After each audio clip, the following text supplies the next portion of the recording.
بسم اللہ الرحمن الرحیم۔ السلام علیکم، میں ہوں رخسانہ ملک۔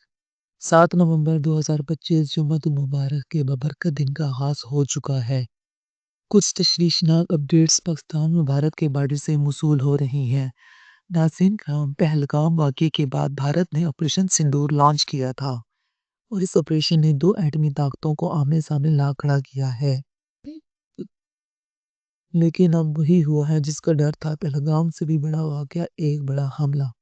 اس وقت بھارتی میڈیا کیا رپورٹنگ کر رہا ہے اور وہ تفصیلات جو ہر پاکستانی کو معلوم ہونی چاہیے، آئیے ان پر بات کرتے ہیں۔ ہم نے پاکستان کی اعلیٰ ترین سیکیورٹی ذرائع سے رابطہ کیا ہے۔ وہ کیا کہہ رہے ہیں؟ ذرائع کے مطابق جو کچھ بھی اس وقت مقبوضہ کشمیر میں ایک لاوا ابل رہا ہے وہ کسی بھی وقت پھٹ سکتا ہے۔ سوال یہ ہے کہ بھارتی میڈیا اچانک اس وقت کیوں متحرک ہوا ہے؟ کیونکہ بھارت کی 3 سروسز ایکسرسائز اب اپنے منطقی انجام تک پہنچ چکی ہیں، اور جیسے ہی یہ مکمل ہوئی بھارتی میڈیا کو گیند تھما دی گئی ہے تاکہ وہ اب جنگی ماحول بنانے میں کردار ادا کرے، ایک بڑی جنگ سے پہلے۔ یہ یاد رکھنا ہوگا کہ ڈونلڈ ٹرمپ کی ثالثیت کے تحت جو فائر بندی ہوئی تھی، اب اگر بھارت نے اسے توڑنا ہے تو اسے ایک بڑا بہانہ چاہیے، بلکہ ایسا بہانہ جو پلوامہ یا پہلگام سے بھی بڑا اور زوردار دھماکہ خیز ثابت ہو۔ اب جو تشویشناک اطلاعات ہمیں موصول ہو رہی ہیں ان پر بات کرتے ہیں۔ اگر ابھی تک آپ نے ویڈیو کو لائک نہیں کیا تو ضرور کریں۔ کومنٹ سیکشن میں پاکستان زندہ باد کا نعرہ ضرور لکھیں، اور جنہوں نے چینل سبسکرائب نہیں کیا ان سے گزارش ہے کہ فوراً سبسکرائب بھی کر لیں۔ ناظرین کرام، اس وقت صورتحال یہ ہے کہ پاکستان کے دونوں محاذ گرم ہیں۔ بھارت ہر ممکن کوشش کر رہا ہے کہ استنبول مذاکرات کو ناکام بنایا جائے۔ کل بھارت کی ایما پر طالبان حکومت کی کچھ مقامی عناصر نے چمن میں فائر بندی کی خلاف ورزی کی، جبکہ اسی دوران پاکستان کی DGI استنبول میں موجود ہیں۔ پاکستان واقعی یہ چاہتا ہے کہ امن کے لیے کوئی راستہ نکلے، لیکن طالبان حکومت کی جانب سے غیر معقول اور غیر منطقی رویہ اختیار کیا جا رہا ہے، اور پچھلے استنبول مذاکرات میں یہ بات واضح ہو گئی تھی کہ وہ کچھ بیرونی طاقتوں کے اشاروں پر چل رہے ہیں، جو کہ ظاہر ہے کہ بھارت ہے۔ پاکستان نے بڑی حکمت کے ساتھ افغانستان کے محاذ کو وقتی طور پر روک دیا ہے، کیونکہ بھارت یہی چاہتا ہے کہ پاکستان کی تھوڑی سی توجہ منتقل ہو جائے، لیکن پاکستان نے 200 ممالک کو بیچ میں ڈال کر افغان طالبان حکومت کے ہاتھ پاؤں باندھ دیے ہیں۔ یہ مسئلہ آج نہیں تو کل حل ہو جائے گا انشاءاللہ۔ بھارت کے لیے یہ وقت انتہائی نازک ہے۔ پاکستان اس وقت اپنی تمام توجہ بھارت پر رکھنا چاہتا ہے، اگرچہ ہماری افغان بارڈر پر تیاری مکمل ہے اور ہم 2 موضوع پر جنگ لڑنے کے لیے بھی تیار ہیں۔ اکتوبر 2025 میں ہم نے افغان جنگ جیتی، 2025 میں ہم نے بھارت سے جنگ جیتی۔ اب اگر نومبر میں بھی 2 محاذوں پر لڑنا پڑا تو الحمدللہ ہم تیار ہیں۔ بھارت کی تیاریاں البتہ تشویشناک ہیں۔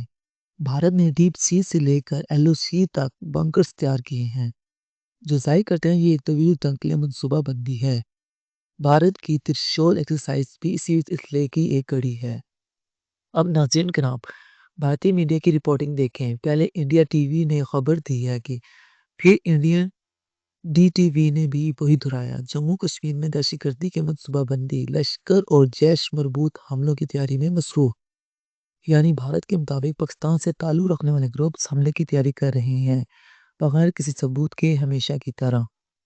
بھارتی میڈیا کے مطابق آپریشن سندور کے 6 مہینے بعد پاکستان بیسڈ ٹیرر گروپس ایک نئی wave of coordinate attacks launch کرنے والے ہیں۔ پھر ایک ٹویٹر ہینڈل بابا بنارس، جو بھارتی راز سے منسلک سمجھا جاتا ہے، یہ کہتا ہے کہ پاکستان نے LOC کے ساتھ 15 لانچ پیڈز دوبارہ فعال کر دیے ہیں، جنہیں بھارت نے آپریشن سندور کے دوران تباہ کیا تھا۔ یعنی بھارتی میڈیا کا دعویٰ ہے کہ پاکستان سے بڑی تعداد میں دہشت گرد LOC پار کرنے والے ہیں، اور بھارتی فوج ہائی الرٹ پر ہے۔ اور اب اگر ہم کڑیوں کو جوڑیں، بھارت کی جنگی محور کے خطر، میڈیا کی انٹیلیجنس رپورٹنگ شروع، اور انفلٹریشن کے التزامات، یہ سب کسی بڑے فالس فلیگ آپریشن کی تیاری لگتی ہے۔ پاکستان کے سیکیورٹی ذرائع نے ہمیں بتایا ہے کہ ہمیں پہلے سے اس چیز کا علم تھا کہ بڑے یہ سب کرنے والا ہے، کیونکہ بھارت جنگ ہار چکا ہے۔ ڈونلڈ ٹرمپ نے کل ایک بار پھر کہا، ان کے ساتھ نہیں 8 ستارے زخمی ہوئے تھے، اور خود ہنس پڑے۔ یہ جملہ بھارت کی ہزیمت بنا حکومت بیان کرتا ہے نریندر مودی کی سیاست جو نقل و جنگ پر مبنی تھی اب اختتام کو پہنچ چکی ہے۔ اب بھارت ایک نیا بھارت تراش رہا ہے۔ جو اجاز ملا پاکستان نے پکڑا تھا وہ بھارت کا پورا پلان بے نقاب کر گیا۔ یہ پلان سمندر میں فالس فلیگ آپریشن کی تیاری کا تھا۔ اب انفلٹریشن اور ٹینڈر لانچ پیڈ کی خبریں پھیلانا اسی بیانے کو آگے بڑھانے کی کوشش ہے۔ یہ سب اس طرف اشارہ کر رہا ہے کہ بھارت ایک نئی مہم جوئی میں سے ڈھانچے کی تیاری کر رہا ہے اور شاید اس بار اسے پہلگام سے بھی بڑا بہانا چاہیے ہوگا تاکہ اتنی وہ کہہ سکے کہ دیکھو اتنا بڑا واقعہ ہو گیا، اب ہم کارروائی کرنے کے لیے مجبور ہیں اور سندور 2.0 لانچ کرنے کا جو جواز پیدا کر سکے۔ کومنٹ سیکشن میں اپنی رائے ضرور دیجیے۔ اپنا بہت خیال رکھیے۔ اللہ پاکستان کا حامی و ناصر ہو۔ پاکستان زندہ باد۔